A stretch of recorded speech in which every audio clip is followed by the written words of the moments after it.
Hello friends, welcome to UPSC Niti. आज हम देखेंगे एमसीक्यूज ऑन मॉडर्न हिस्ट्री। तो कल से हमने ये हमारा नया इनिशिएटिव स्टार्ट किया है, that is MCQ on modern history. तो आज देखेंगे हम इसका पार्ट 2। तो हम शुरू करते हैं हमारे पहले क्वेश्चन के साथ, that is question number 1 is the distribution of powers between the centre and the states in the Indian constitution is based on the scheme provided in the. मतलब ये जो डिस्ट्रीब्यूशन ऑफ पावर का feature हमारे constitution में add कर दिया गया है, वो किस एक्ट के तहत लिया गया है, किस एक्ट से ये लिया गया है हमें। तो हमारे ऑप्शन से option A is Morley Minto reforms act 1909, Montagu Chelmsford Act 1919, government of India act 1935 and Indian independence act 1947। तो ये एक्ट के बारे में यूपीएससी हमेशा ही क्वेश्चन पूछा करते हैं, 1935, 1909, 1919। तो ये एक्ट के हर एक फीचर हमें बाय हार्ट ही होना चाहिए। तो हम देख लेंगे इसका आंसर डिस्ट्रीब्यूशन ऑफ पावर्स, ये जो फीचर्स है वो लिया गया है गवर्नमेंट ऑफ इंडिया एक्ट 1935 के तहत। तो हमारा आंसर हो जाता है आंसर ऑप्शन सी। हम देखेंगे 1935 एक्ट के कुछ features. Feature 1 is abolition of provincial dyarchy and introduction of dyarchy at the centre. मतलब प्रोविंसेस में डायरेसी को एबोलिश कर दिया और सेंटर में डायरेसी को इंट्रोड्यूस कर दिया था, ऐसा ये स्टेटमेंट कहता है। Abolition of Indian council, Indian council को भी एबोलिश कर दिया। Provision for an all India federation, supremacy of British parliament and legislatures के साइज को बढ़ाया गया। एक्सटेंशन ऑफ फ्रेंचाइज, मतलब जो वोटिंग का अधिकार है उनको जो उनके फ्रेंचाइज को बढ़ाया गया, वोटिंग ज़्यादा से ज़्यादा लोगों को प्रोवाइड कर दी गई। Division of subjects into 3 list and retention of communal electorate, communal electorate को भी जारी रखा गया। And separation of Burma from India, ये जो 1935 एक्ट का ये भी बहुत बड़ा फीचर हो जाता है। बर्मा को इंडिया से अलग कर दिया गया इन 1935 एक्ट। तो अब हम देखेंगे हमारा अगला question, that is question number 2। The Congress ministries resigned in the 7 provinces in the 1939 because Congress ministries ने 1939 में रिजाइन कर दिया गया। इसका हमें कारण बताना है, इसका हमें रीजन बताना है। हमारे ऑप्शन हो जाता है option A is the Congress could not form ministries in the 4 other provinces. Congress जो बाकी के 4 प्रोविंसेस थे उनमें मिनिस्ट्रीज नहीं बना सकता था, इसलिए उन्होंने रिजाइन कर दिया। Next one is emergence of left wing in the Congress made the working of the ministries impossible. मतलब जो लेफ्ट विंग का इमरजेंस हुआ था कांग्रेस में, इसलिए उनके मिनिस्ट्रीज को कार्य करना इम्पॉसिबल हो गया, मुश्किल हो गया। Next one is there were widespread communal disturbances in their provinces, मतलब प्रोविंसेस में कम्युनल डिस्टर्बेंसेस हो गए थे, राइट्स वगैरह हो गई थी इसलिए। And next one is none of the statements given above are correct. तो हम देखेंगे इसका सही रीजन। Congress ministries resigned in 1939 because जो सेकेंड वर्ल्ड वॉर था उसके भारत के इन्वॉल्व कर दिया गया था ब्रिटिशर्स के द्वारा, वो भी भारत के लोगों की सम्मति के बिना। तो इसलिए कांग्रेस मिनिस्ट्रीज ने रिजाइन कर दिया गया था। तो अब हम देखें इसके बारे में। The Congress ministries resign in 1939 in protest against Viceroy Lord Linlithgow's action of declaring India to be a belligerent in the Second World War without the consulting of Indian people। मतलब हमारे सम्मति के बिना ही हमें उसमें इन्वॉल्व कर दिया गया था, इसलिए कांग्रेस मिनिस्ट्रीज ने रिजाइन कर दिया। तो अब हम देखेंगे हमारा अगला question, that is question number 3। Which of the following are the principal features of the government of India act 1939। मतलब ये भी एक्ट के ऊपर ही आ गए क्वेश्चन। तो हम देखेंगे इसके options. Government of India act 1919 के फीचर्स हमें बताने। Option 1 is introduction of dyarchy in the executive government of the provinces. मतलब प्रोविंसेस में भी इंट्रोडक्शन ऑफ डायरेसी कर दिया, डायरेसी को प्रोविंसेस में भी लाया गया। Next one is introduction of separate communal electorates for Muslims के लिए अलग इलेक्टोरेट या सेपरेट इलेक्टोरेट को इंट्रोड्यूस कर दिया।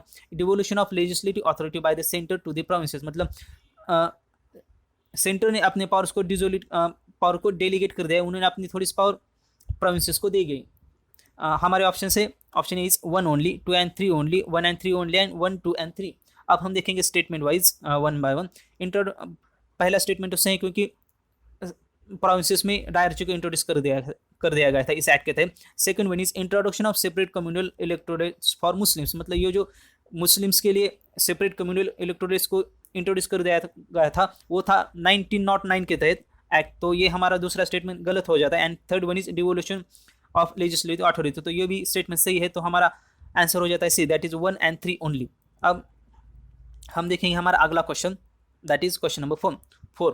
During the Indian freedom struggle the national social conference was formed, what was the reason for its formation. मतलब national social conference के formation के पीछे कौन सा रीजन था ये हमें बताएं। तो हम सीधा इसका आंसर ही देख लेते हैं।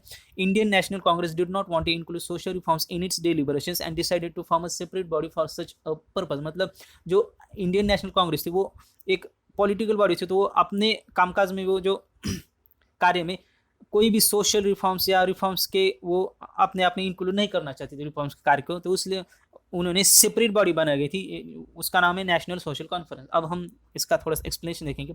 Because the Indian national Congress did not want to include social reforms in its deliberations and decided to form separate body for such a purpose. मतलब सोशल रिफॉर्म्स के पर्पज के लिए इस बॉडी का निर्माण किया गया था। Indian National social conference was founded by the M G Ranade and Raghunath Rao. It was, तो आप इसका एक्सप्लेनेशन देख लीजिए। It was considered virtually the social reform cell of the Indian national congress. और ये कहाँ पे होता था, तो जो जहाँ पे भी आईएनसी का कॉन्फ्रेंस होती थी उसकी at the same venue and focus attention on the social reforms वही होता था। Its first session was held in Madras in December 1887. The conference met annually as a subsidiary convention of the Indian National Congress at the same venue and focused attention on the social reform. मतलब इनका attention क्या था, तो सिर्फ social reform पे इनका attention होता था, ध्यान होता था इनका। The conference advocated intercaste marriages and opposed kulinism and polygamy. It launch the famous pledge movement था, ये इन्होंने लॉन्च किया गया था। And to inspire people to take oath to prohibit child marriage के अगेंस्ट में ये प्लेज लिया जाता था, प्लेज मूवमेंट।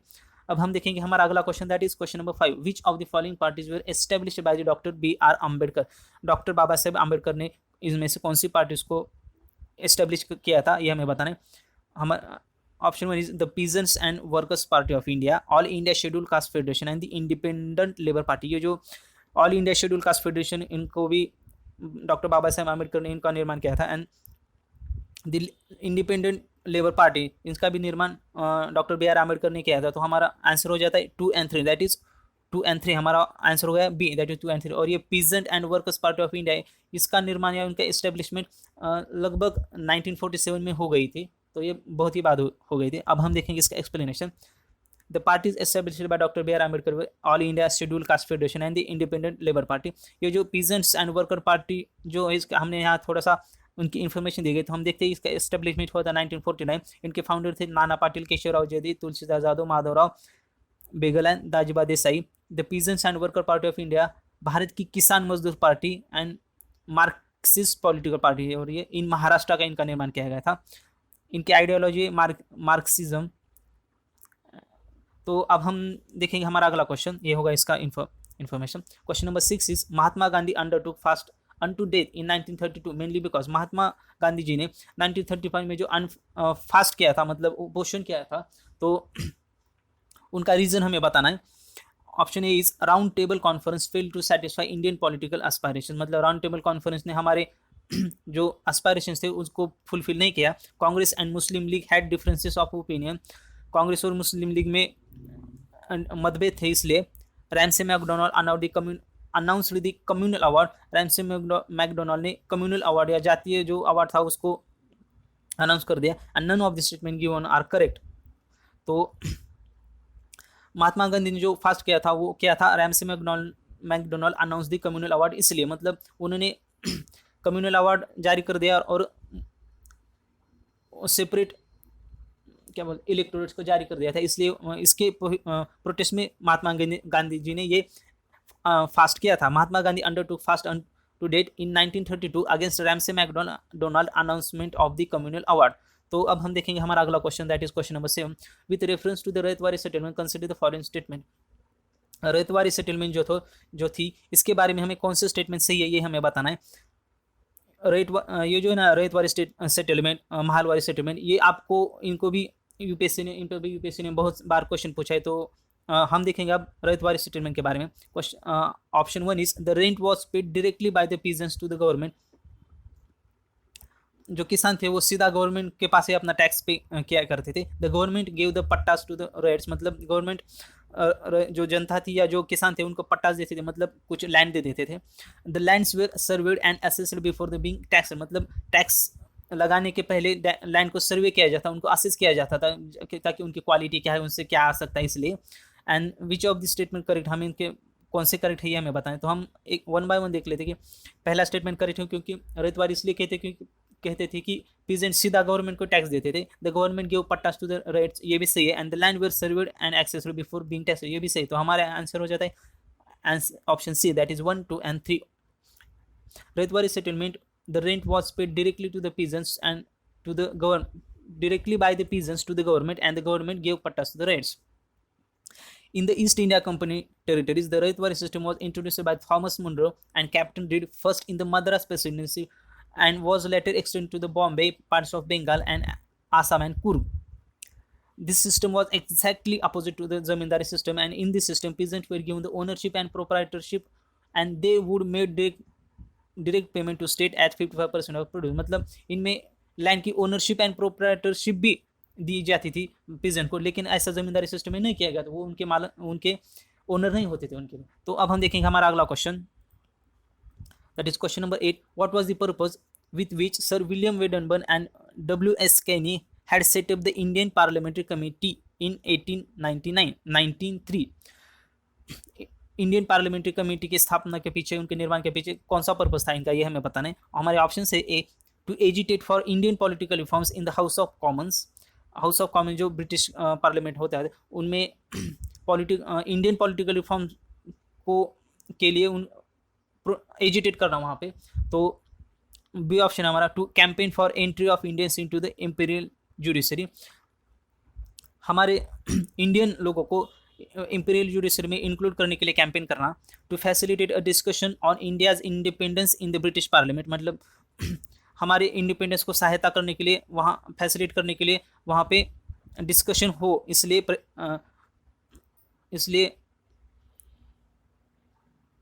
कुछ प्रयत्न करना वहाँ पे जाके। And fourth is to agitate for the entry of eminent Indians into the British Parliament, to agitate for the entry of eminent Indians into the British Parliament। तो हम देख लेते हैं इसका आंसर है A, to agitate for the Indian political reforms in the House of Commons. मतलब हमारे जो पॉलिटिकल रिफॉर्म्स आने थे उसके लिए उनके हाउस ऑफ कॉमन्स में एजिटेट करने के लिए ये इनका निर्माण किया गया था, that is Indian parliamentary committee in 1893।